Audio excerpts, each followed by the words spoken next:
today I'm going to be talking to Lia Boyland. Lia is the co-founder of Talent Shake, which is a company that builds AI agents for people operations, for the HR side of things. But what's really interesting about this was it's AI. Lia's approach is always to be human first, and it comes across through the way that she talks, in everything that she says and in everything that she does. I'm sure you'll see this for yourself.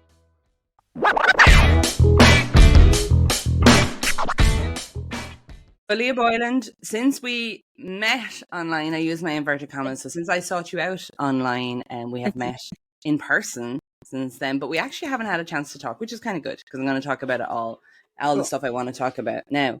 And today you're one of the people that I get to talk to that we cover tech, and we'll cover neurodivergency, and we'll cover parenting and whatever else comes up in this conversation, which kind of crosses all of the goals of what I like to talk about on this podcast anyway. But what I want to start with is some of the tech side of stuff. And before we get into Talent Shake, actually tell me, how did you where did your beginning start that took you to the Talent Shake side of things? Oh yeah, well, I mean, like, I have pretty much had every single job. Meet your sister. All the jobs. I mean, I think my first official job was, babysitter at the age of 12, house cleaner for a prison guard who had an extremely messy house at the age of 14. Wow. It was very interesting. Even had to sort through like the letters and like vast amount of parking tickets that were never paid. But anyway, I won't go into all... better. Yeah, exactly. I won't go into all those details, but yeah, I don't know. I mean, it just kind of happened. But probably the first time I got exposed to the tech world was when I was working in Bank of Ireland, managing a co-working space. Mm-hmm. And there was numerous events happening on a weekly basis, and there was a number of tech events. So that was my first exposure, and everything sounded like absolute gibbly gobble. But I just kept listening. And then eventually it started to make sense. And yeah, it was just interesting. And I've always, like, my mom was a total feminist. So I've always, I definitely have a big inner feminist here. But in a healthy, balanced way. And that just equality is very, very important to me. So I started to recognize quite early on that there was this big disparity around, how many... The most common profile in tech being a white man. I mean, I've got nothing against white men. I'm married to one. But same as. We need to have more diversity in the things that are impacting our life, which is technology. So eventually, I mean, I first started my own business back in nearly 10 years ago now.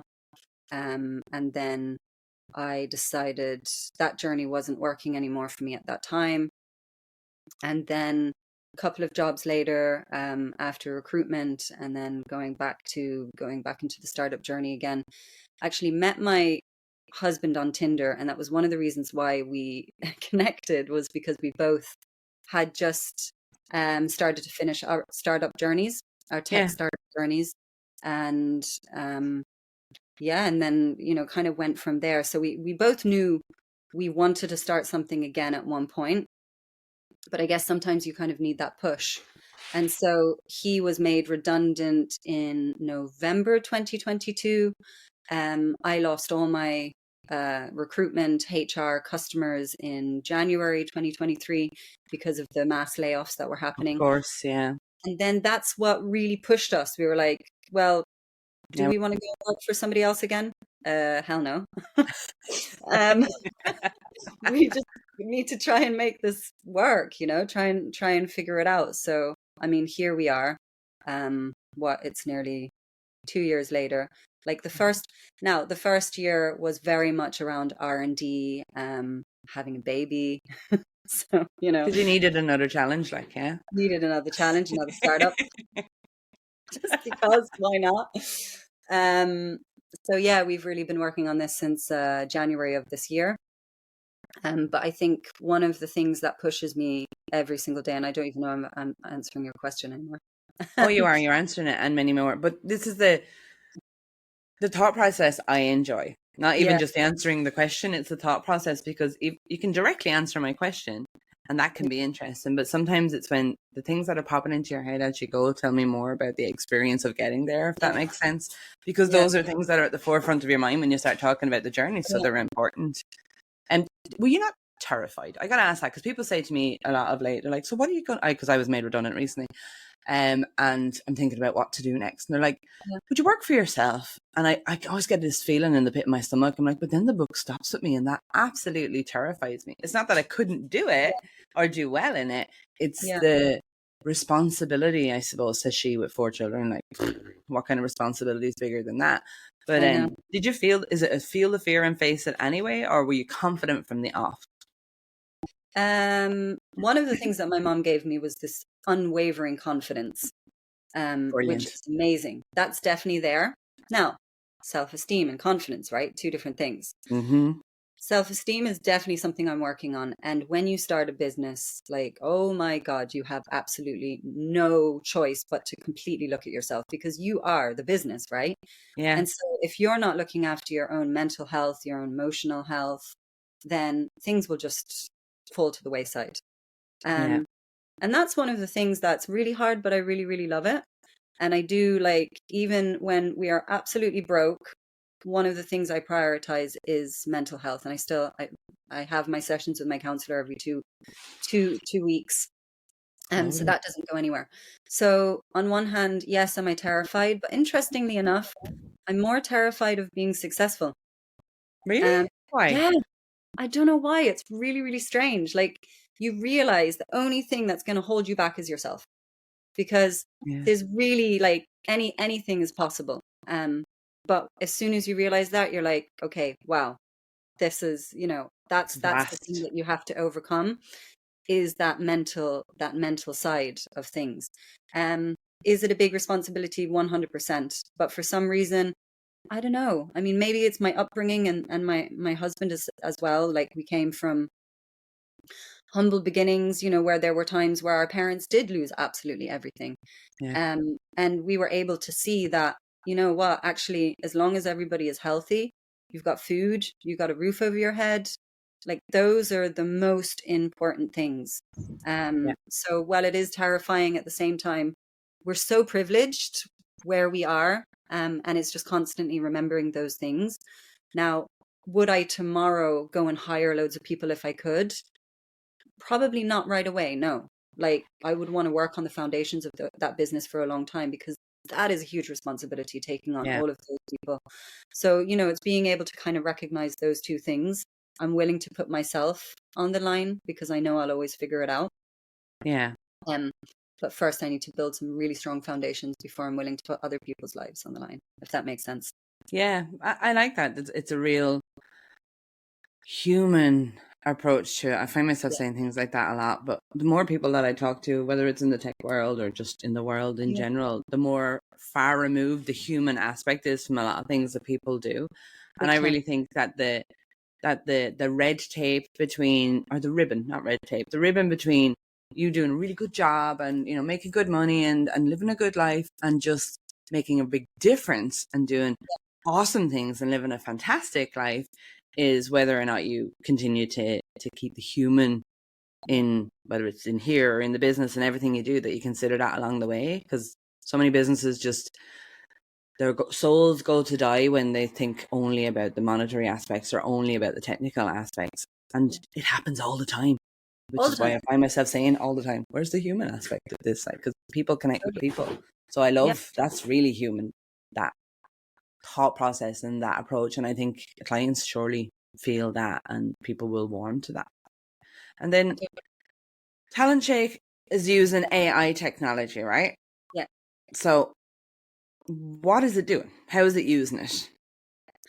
Yeah, absolutely. So, I don't know, should I explain AI agents? I mean, AI agents has become definitely, like, we started talking about AI agents last year and people were like, what the hell are you talking about? Maybe you should use a different word. People are going to be confused. They don't know what, they're like, what the hell? But now this year, people are starting to recognize, oh, wait a minute, there's a difference between a bot, a co-pilot, an assistant, and an agent.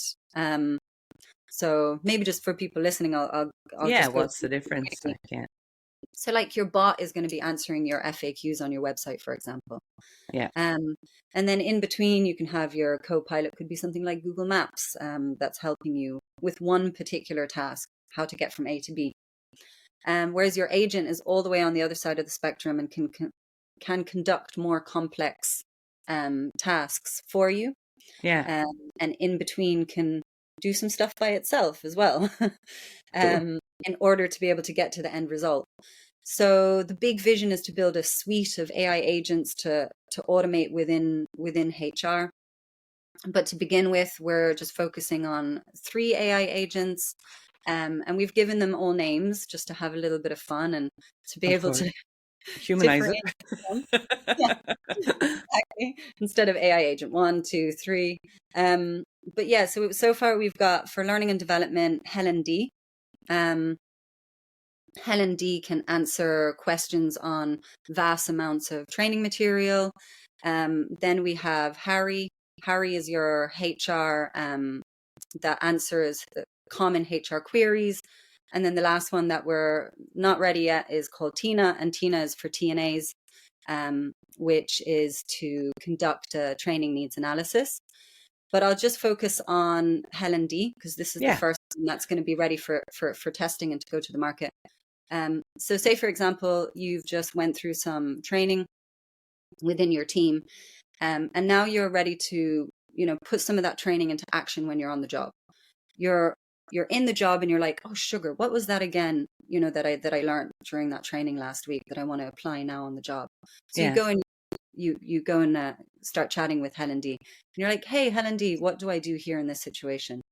Helen D will go to that vast amount of training, get that data, and then come back and answer that question for you. And what it's doing in that moment is it's helping you to apply that learning on the job. Yeah. Get that information. And it's just automating that particular process where usually people would be going to their learning and development team to get that data, or they'd spend ages searching through places to be able to get it. That's a lot faster, yeah, if she's going to tell you what to do than sifting through all of the documents that you got maybe throughout training. Like, yeah, exactly. So that's what we're doing so far, just in a high level overview. So it's simple to start with. We're early stages, but eventually we will. The long-term vision is to go into more of the deep tech side of things. But for now, this is the focus on what it's doing. I'm trying to think. I'm like, other than the likes of Siri, and I haven't seen people give names to the AI bits before. And like I say, with agents, it's good to hear the difference in the agents. And yeah, it feels more like having a colleague. Like I was jesting with somebody last week going, ChatGPT is fast becoming my work colleague, mostly because I don't have one.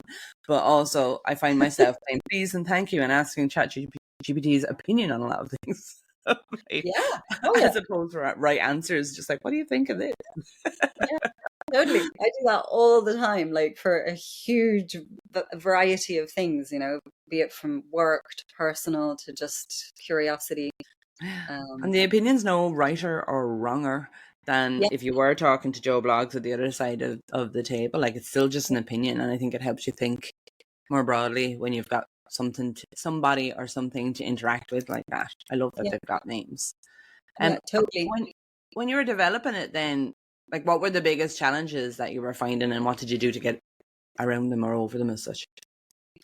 Yeah, some of the biggest challenges, like even, nearly 6 months ago now, like we were ready to go with Harry that answers the repeatable HR questions.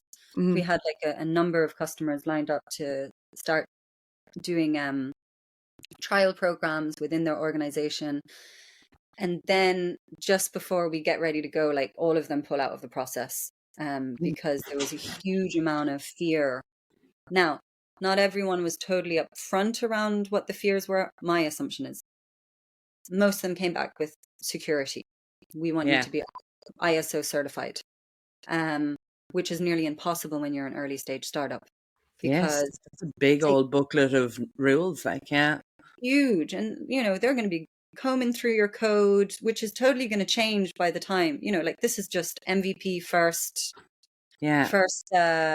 first version. And it's not like we hadn't thought it through. Like I was the one to actually bring it up with them and let them know, look, this is what we've thought through. You're going to be within your own server, like the data is only being processed. It's not like ChatGPT where when you put the data, it goes in and it's fine tuning. No, this data is only being processed. So we went through all of those pieces, but it just wasn't enough. My assumption is that part of the fear was, what if the AI gets it wrong in terms of answering questions? And when the HR team are being asked questions, sometimes those questions can be sensitive from a people perspective. Of course, so, it's HR. Yeah, exactly. It's HR. And, there's a lot of other competitors already doing this automating this particular process out there. Like IBM, for example, have one called Ask HR. So it's not like it's absolutely new, but yes, there's just fear. So that was a little bit tough. That's what got us to pivot and look at learning and development first. As a startup, I think it just makes more sense. Learning and development, well, of course, it's extremely beneficial for organizations and needed. It's not as necessarily serious as HR, if that makes sense, because you don't have people asking about, they could be bringing up anything like to do with harassment or individuals specifically, whereas that's more like applying tools to needs in that sense. Totally. Yeah. So you mentioned that they have their own data. So they have their own data set, and is it using like that the language modeling, like, is it learning based on everything that they're putting in it specifically to their needs, or is there is that the goal, or how is that happening? Yeah, eventually what we would love to do is either try and find an LLM that we can use that fully aligns with, what we want to do in the long term, or even create our own LLM. Or like eventually what's going to happen is a lot of companies will have their own LLM. Yeah. So that it can be, from that security perspective, it's all isolated within their own space. So then we'll look at doing something like that. But for now, we're just using RAG, which is purely retrieval. So it's not keeping that data, it's only processing that data. But I think that's, and there's a lot of companies using that process within the AI space and across different industries. But I think it's important, right? Because in a sense, we're almost like that buffer that's between any of these large language models. You're acting as that kind of buffer and thinking through the UX and the people on the other side. So you've come, it's HR that you're working with, and you've come from that background. You've got the technology side of it. Like, you're obviously considering these things. I think I want to say it's a frustration, but it doesn't surprise me. One of the challenges really on the AI side of things is the compliance side isn't keeping up when it's specific to AI. So I feel like it's almost unfair to expect people to be innovative on the side of AI, but also compliant, because they're attempting to be compliant with really static ways of processing data, whereas one thing AI isn't is really static. No. So wasn't it only like a year ago where in the EU we said, okay, we're going to start creating AI regulation, and it's like a month ago before the first rules came in place, or was there even more than one? Like, it's moving so slowly, but in the space of that 1 year, even if you look at any of those ChatGPTs and whatever else everyone else is using that's on their phones and on their computers, that's come a long way in a year, that if the regulation is going to move that slowly, it's never going to keep up with. I wonder, what are your thoughts around kind of like dynamic regulation? Do you think it's possible to put something like that in place for AI? That's just a thought from my head. Dynamic regulation. Sorry, to that your term. No, I'm just making it up. So what I mean is that where the regulation has room to kind of move and change depending on the needs. So if you think, say, in the space of a year, you'll have where AI stands today. So people start writing the regulation on it based on where AI stands today. But within that regulation, there has to be enough movement to say, well, okay, here's where we're going to limit what people can do, how they're supposed to maintain data privacy or access, or where they store the data, and all the things that people would do that we would deem standard for traditional data sets. but because it's AI, to start writing in, almost like writing in blank words, where you're saying that, but in the event that the data becomes this size, or that there's a need for it to cross several borders, or to, you're trying to anticipate an idea of what it might be like in the future into that regulation, because I can't see that AI regulation will keep up if we don't. Do you think it would be possible to write based on the theory of what's coming? No, I don't think so. I mean, look throughout the history of time, like True.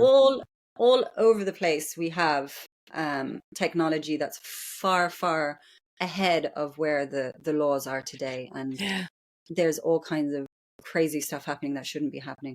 But this True. is exactly why it's so important to have more diversity within tech starting companies, because when you have that diversity, you think through how it's going to impact on the lives of the people that will be using that technology.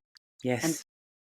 And when you have that type of mindset, and when you think about it from that perspective, that's when you can try to, well, no, not even try. That's when you can make sure that you always think about ethics first. You always think about humans first, and how it's going to be applied. Can you predict the future? No. Can you predict how humans will use it? Unfortunately, no. That's where AI is amazing, right? Because now we've got a tool that can all of a sudden scan through millions of users and see, like, how are people using this, and are they making sure to stay within the parameters of ethics first? And I think that's, when we think from that perspective, I mean, like, that's why just having women is not enough. I mean, it's obviously super, super important, but that's why you need to have, when you think about building a team, you need to have people from many different backgrounds to be able to bring up those biases that you will not be able to see. So I hope that, that's what we're doing. We're working on the foundations of company thinking about the long term, instead of just thinking about the numbers. Obviously, numbers are important because, you want to have investors to be able to stay alive. But the long-term vision is key. Like, I think there is a tendency for a lot of companies, big or small, to think about what they need for this year and next year, but not to anticipate where that might actually go. And some of it, like you say, could absolutely be down to the fact that they don't have enough different thinkers, a diversity of thought as such in a room, that are saying, well, what if this happens? What are we going to do then if this happens? We have too many people thinking about how it's always happened in the past. So when the next logical step happens and the next logical step happens, but I think what we're fast learning is that the next logical step isn't always one we've anticipated before, or isn't always the next logical step. It's just, it goes off somewhere else. Like, and with that, like, when it comes to HR, like, listening to you talk about the agents and the capability and potential for that kind of technology, how do you see that then shaping the future of the HR side of things? Yeah, so I mean, it's going to completely change things. And there's a couple of different ways, which at the moment I see two ways in which companies can go. And this is something that I've seen on the market. And this is also something that, I hold very dear to myself in terms of the vision and mission for us. So let's look at one side. Let's look at Company A. Company A could decide, you know what, we're going to lay off a whole bunch of folks, and we're just going to now automate loads of these functions. That's happening, unfortunately. I've seen it happen. Yeah. That's one way in which companies can go. Good luck to you in terms of the culture that you're building. Or you can look at it the other way, which is, how can we use AI to help enhance our workforce? Enhance the most important asset that we have within our organization, our people. Yeah. And it's not always about keeping people. It's about helping people win while they're with you. I always loved it. I can't remember right now. There's this coach that I was watching, and he was just explaining how, I'm going to help someone be so successful within this role that one day they're going to want to leave. And that's okay. That should be the goal. Yeah, exactly. How can you help them be productive now when they're with us? That's way more important. So the future of AI in HR is that there will be a whole load of work that's automated. But, I know that I'm going to be on the side where it's going to be helping people to enhance them, to be happier, to do a better job.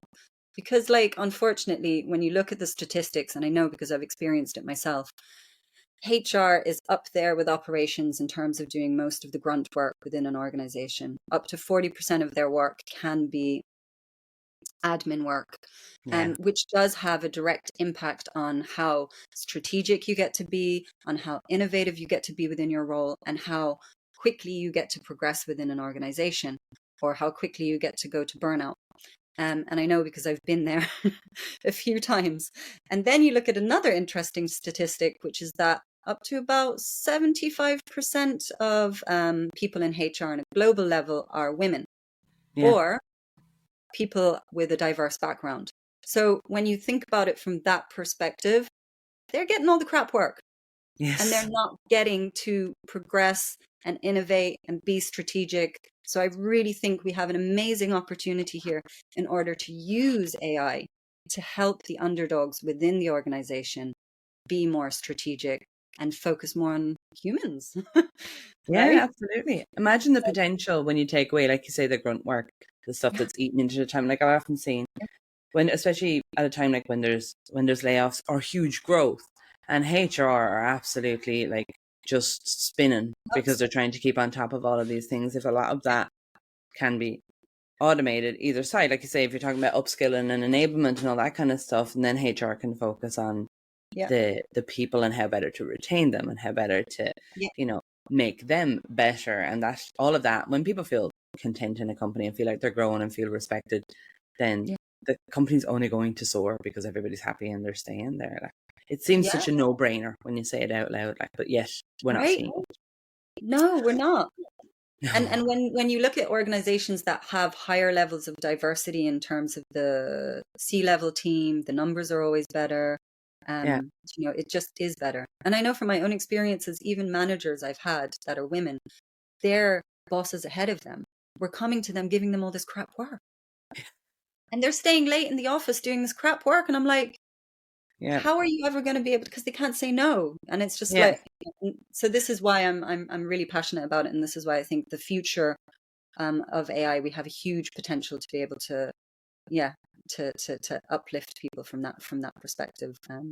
I love it. And your passion comes across, like, it's real. You can see it on your face. Like, and you've come from background, you said, like, which made me laugh because I'm quite similar in that, I've done every other job before this one, which I think in itself, people can say what they want. I think that brings massive benefits to people when they're later in their career, because you can actually genuinely relate to a lot of people from different backgrounds and a lot of roles from different backgrounds. Totally.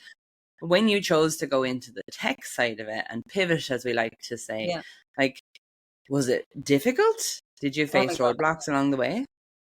Definitely difficult. But I'd already been through it before when I went to study law. Oh, really? Oh my God. Like, so I've a bit of a different background in that I didn't have any schooling when I was growing up. And I was homeschooled. I was more like a kind of a wild child. Oh, look, we got balloons. For homeschooling. Okay, Julie noted. So, I just remember being in the classroom. I must have been about 22, 23, and I was studying in the evening time. So it was all like professionals. I was probably one of the youngest there. So they were asking the most intelligent questions. I had no idea what they were asking. Even just the teacher was saying at the bottom of your essay, you need to put references. Yeah. And I just didn't even know what that was. And I remember asking somebody, what is that? But they couldn't even comprehend that I wouldn't know. Yeah. So way to make somebody feel so stupid, like, And if you're feeling like that, that's going to definitely slow your roll, as they say, like, Yeah, definitely. So that was really like, I was just like, no, I'm going to keep showing up. I kept showing up, and eventually I started to actually understand what they were talking about. And then it became fascinating and interesting. But having gone through that already, entering into the tech world was the same. Everything was gibbly gob. It's like, what people are talking about. But often they don't know what they're talking about. That's the bit that always makes me laugh. Often they don't know. People are throwing acronyms around, and if you ask them to explain what they actually mean, they're going, Yeah, exactly. No, it's hilarious. So no, it was really tough. But the entrepreneurship background piece really, really helped. And I remember being my first time as an in-house recruiter working in a tech company. And the company was like, even most people working there could not explain what they actually did. It was quite complex. So it was, even now I'm like, oh my God, what did they do exactly? Nothing needs to be that I know. difficult, like, you know. No, it doesn't. But there was a really good exercise, and this is where my entrepreneurship background really helped, which was that as recruiters, we needed to learn how to pitch the company, and Yeah, we needed to learn how to explain what the tech did in layman terms. And that going through that process was great. yeah, Taking, okay, this is the technology, this is what it does in tech talk, and now translate it into telling a story. And just going through that process was really, really great. And I think after that, that's what helped me. You know, you just always have to do a little bit of research and just go through that translation process, and then go through being able to explain it yourself. And boom, there you go. And that's what helped with that transition. But it was really hard, and I'd just become a mom, and I was trying to keep up with the pace, and it was a scale up, and that's a lot. it was very, very intense. Yeah. I won't lie. I was unfortunately let go eventually. So that was a tough process to go through. But then it was the best thing that could have ever happened, because then I worked for myself for a while, doing consulting in startups and scale ups. I'm still staying within the tech world, of course, to make it interesting, all the way from IoT to SaaS to Web3, everything. But then you've got more things that you're understanding, and your knowledge is becoming better around it, because HR is everywhere. It's not just in a handful of industries. Like, so the more you know, the better. And no doubt you're putting that knowledge in to play Oh, when you're building your product as well. yeah, totally. It's just about being curious, always just keeping that curiosity. That was my picture. Just fell off the wall. Did you see how I just rolled my eyes? Because it's not the first time today that's happened. And I'm totally going to keep it in, because I was like, come on, That if was you can great. see all those? There's Oh like, yeah, the and up sticky at the thing. top, there's like super glue, there's nail glue, there's sticky pads, there's blue tack, there's sellotape, there's everything. And that I picture love won't stay on the wall. I'm sorry. I think we weren't in one of these like deeply, you know, personal moments. It's upset. Awkward. I'll fix that later. But you were talking about there how hard it is to learn in the beginning. And I mean, I've often met people and they're going, oh, you know, you must know so much because I've worked in it for so long. And for starters, that means nothing. Some people can blag for a very long time and they're just really good at it. But I have learned a lot over the years, but man, have I cried over it. Like when I went into cybersecurity first, I remember we didn't have an office for the Irish side of it yet, about a year before we did. Yeah. And I used to work in my mum's house to make it feel like I was going to an office, because I'd never done remote work before. Yeah. And many a day, I think at least once a day, I cried in the beginning because I couldn't understand anything anybody was saying to me. I had come from a really Windows, like it was an entirely Windows background, and I was going into Yeah. an industry where it was 85, 90% Linux. And I didn't, like, people were talking, they were using all the acronyms, and I was like, yeah, sure, yeah, and Googling like crazy. I'd get off the call, I'd have all these notes to try and figure out what the hell it was, and I would cry about it. And then it was like once a week I was crying, and then it was once a month I was crying over it. And eventually I get to the point where you're going, hang on, I got off a call and I'm like, oh, that made sense, and I understood them, and it was brilliant. And usually when I get all full of myself, then the very next day someone will say something where I'll be like, I don't know what that means. But sometimes it's the only way to learn. And I have to Yeah. remind myself as well that all of those people, there's stuff they don't know. Nobody knows everything. Sure. Like, it Yeah. could be that it's the rules of rugby, or that Yeah. it's how to bake, or they've never changed a nappy in their life. But there's stuff they don't know and I know.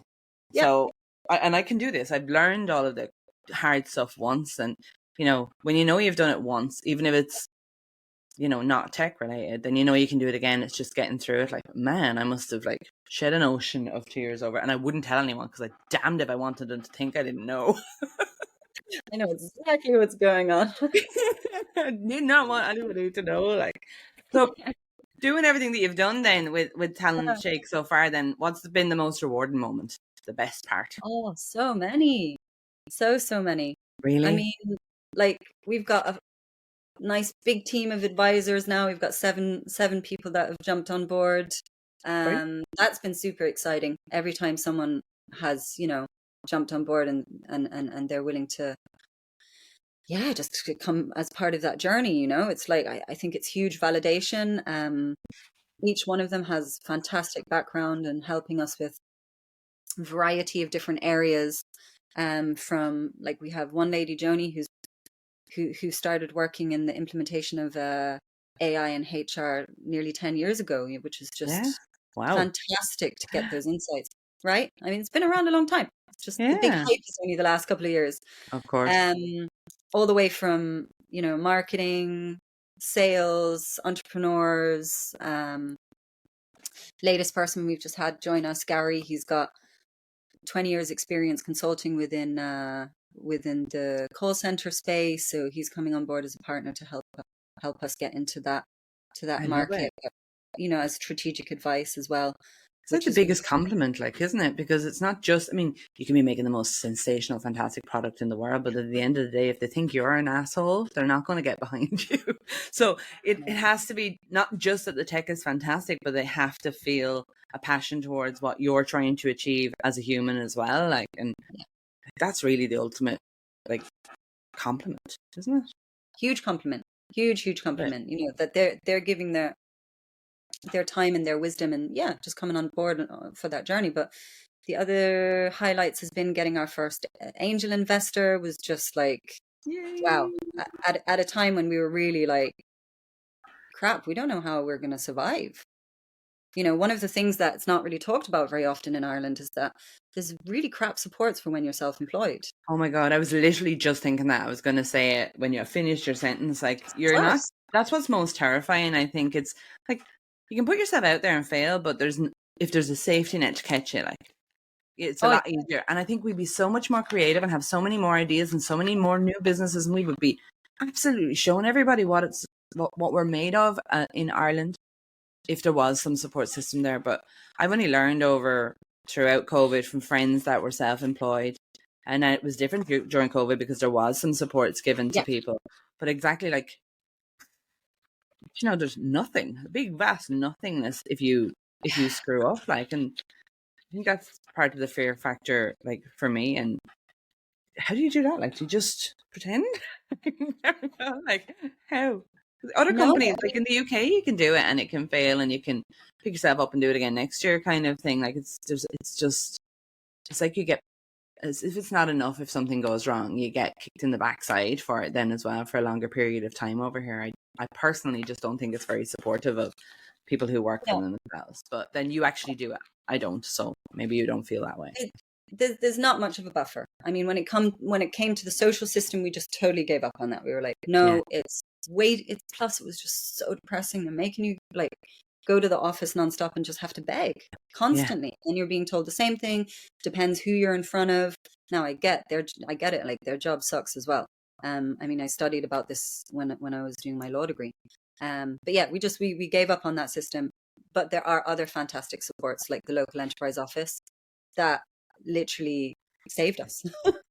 You know, so between the angel investor and then that was the other highlight, getting a grant with the local enterprise office was just Brilliant. knowing that these folks believed in you. And I was talking with two of the ladies from the Cork office, Katie and Eileen. I'll give them a shout out because I think we were chatting for about a year, and just Yeah. their support and belief in us and Talent Shake, like really, I mean, I don't know, you know, I don't know where we'd be without all of that support. It was just fantastic.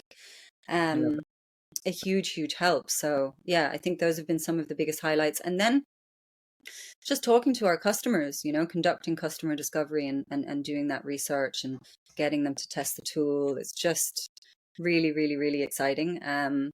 And then every day, like the brain is just constantly on the go, like new ideas coming up. Just that itself is like extremely exciting. So I'd say there's highlights every day. It's hard Yeah. to pinpoint, if that makes sense. I know, I love it. If there was, for anyone that's listening to this who's either thinking Yeah. about making that pivot into tech from another background, or is new to career, or new to their own business or anything, is there any kind of like words of wisdom you'd share with them? Yeah, I think like just do it. just go for it. For sure, like if there was one thing that I would have done differently in terms of starting a business or going into tech, is to just find someone who's in the space already, go to them, ask loads of questions. No question is stupid. Get a lay of the land, to be able to help you be more successful, because it is going to be hard. There will be, unfortunately, you will come across some biases if you don't come from a traditional background. Absolutely. And you just need to, figure out what that fire is in your belly.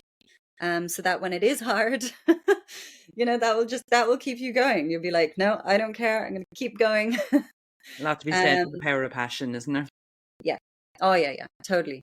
And yeah, that's, but yeah, I think getting the lay of the land before you dive in is can be a fantastic thing, especially if you want to go and start your own business. Like talking to other founders has just been, like I don't really think we would be where we are without the other founders, to be able to speak to them and figure stuff out as you go. Good. And then going into tech, like don't be afraid, even if it all sounds like gibbly gob. Just keep going, keep listening. Hey, you've got AI now. I mean, it's just amazing, right? Yeah. Like most calls are recorded. Like go back over those transcripts, ask questions, just play around with the technology. Don't be afraid. It is it's like learning a new language, but that's okay. Just got to dive in. Learning is never a bad thing. No. Well, thank you so much, Lia. That has been awesome. I love the passion. I love the drive, and it makes me go, I wonder what I might do next. Well, starting a business for the ADHD brain is amazing. Yeah. I'm like, I can think of all the ideas. I just need someone to do all the boring stuff, but maybe I'll just get ChatGPT to do it. Yeah, just get AI to do it. 100%. So what I'm going to do, I'll share the link for your company and the link for you and such then in the podcast details. So if anybody does want to get in touch and ask you questions about it, which I'm sure they will, is that okay? Yes, please do. Anyone, any entrepreneurs that want to be an entrepreneur, anyone that just wants to get into the tech space, anything at all, I'm always here. I love chatting to people, and there's always something that we can learn from each other. And Jenny, thank you so much. Thank you just for what you're doing as well. You're giving a platform, for the voices, for the underdogs, and I think it's super, super important. My favorite people. Yes, but we need it, because again, I know I'm like a broken record, and again, white men, nothing against you, but the majority of the really, really big podcasts out there, it's guys talking to guys, and we need more of the underdogs. We need more of their voice getting out there. So I think it's a really great thing that you're doing. Thank you. Thanks, Lia. Cool.